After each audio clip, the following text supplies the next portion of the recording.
Hi, welcome to a new video. You join me in bed in the camper, and kind of this is what I really want to talk about, and I'm not too sure how to talk about this. Well, basically it's a little bit delicate, and it's about having sex in a camper. If you haven't seen my channel, I normally go away on my own, visit places and do photography and that in this little micro camper that I converted out of Peugeot Partner. Like I say, most of the time, 95% of the time, it's actually me, but the missus does come along sometimes. So, you know, I mean, this, you know, you can sleep two. We can sleep two in this. You know, it's pretty easy. I mean, like I say, I'm over this side, you've got there. And, you know, you may want to do that kind of thing. I'm not too sure how this is going to get demonetized. Well, I don't get any money from this because I don't earn anything. So if you're not subscribed, please subscribe so I can try and start earning some money out of this. Well, yeah, basically talking about sex. Now, first of all, the legalities of everything. There is no law against having sex in a car. It is as simple as that, as long as, you know, not public indecency and everything else, because, you know, if you've got, like, you know, you're doing it in daylight in where there's people around, then yeah, that's a little bit different. And we're not talking about here having sex in a car like to do with like the dogging sites or whatever they are and things like that. Not into that, not my kind of thing. You know, this is, you know, just two people that are away, you know, you're camping out in this camper. Now, we have the blacked out windows here, so no one can actually see in on a night, you know, and everything else. So, you know, that it may happen. Now, the thing is, because this is a small camper, I mean, we've only got just like 6 foot of length, and the width is between a single and a double bed, kind of in between there. So, you know, it's there. The one problem that we've got is the height in here. Now, I have talked about that in a video, link that to here, about the height. But basically, yeah, the one thing that you've got to do is just be a bit more creative in certain positions, let's put it like that. You know, but, and as well, I think there's a phrase from when we used to go on the caravan holidays, you know, if the vans are rocking, don't come a knocking. You know, so at the end of the day, you know, if you are doing it, first of all, you know, don't do it where there's other cars and that, where you're gonna, you know, someone from the outside is going to notice, because people are going to notice, you know, a van going boing, boing, boing, but, you know, there we go.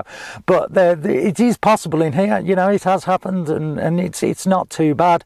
You know, the one thing that I will say is you do need, like, make sure you've got like a rubbish bag or something like that, you know, to put something away, or, you know, or if you don't use things like that, then a sheet on your bed, because I mean, I've got the coverings on these beds, which is what we sit on. You know, you don't want certain things going on to that, you know. So yes, it is possible. Like I say, there is no law against, but the thing is why not? You know, at the end of the day, you're two consenting adults. So like I say, most of the time it's just me anyway, so, you know, I just have a heater to keep me warm at night. Yeah, having sex in a camper is not a problem. Legalities, absolutely fine. You know, just be not wary of others, just be mindful of other people around, you know, especially certain times of the day and stuff like that.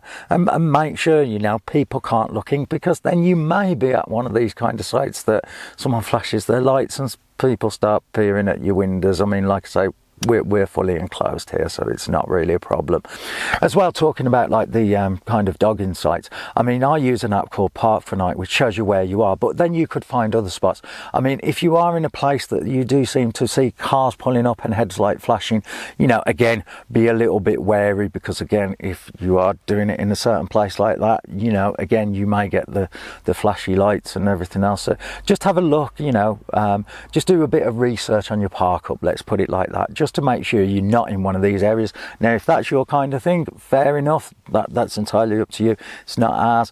Like I say, you just got to be a bit more creative in certain ways. And I mean, for me as well, I don't know if you know, I mean, I have a spinal problem, which, you know, hurts me in a lot of things, and it does hurt me in that respect as well, you know, so there is that, you know, I have to be in certain positions, let's put it like that. Again, I don't know how to talk about these kind of things. We don't, that's the thing, you know. So for me, you know, it has to be certain ways, because then I'm in a lot of pain and I have to have a lot of morphine beforehand. You know, I don't need the blue pills. My blue pills are actually morphine, not the other thing. You may have a partner that, again, makes a little bit of noise and these kind of things. So again, like I always say, just be mindful of those around. That doesn't include your sex, just be mindful of everybody else. And I mean, with this camper as well, you know, I mean, afterwards, you know, sometimes you need to go to the loo, some of us do. And that, I mean, to go to the loo in this, the toilet, we have a chemical toilet in here. Again, links to the videos and everything else. But basically, we have a chemical toilet under here. But to get to it, you have to lift this part up and everything else. So, you know, it makes it a little bit more difficult, you know. So, but us blokes, we have the option of going outside if we are in a suitable location, if you know what I mean.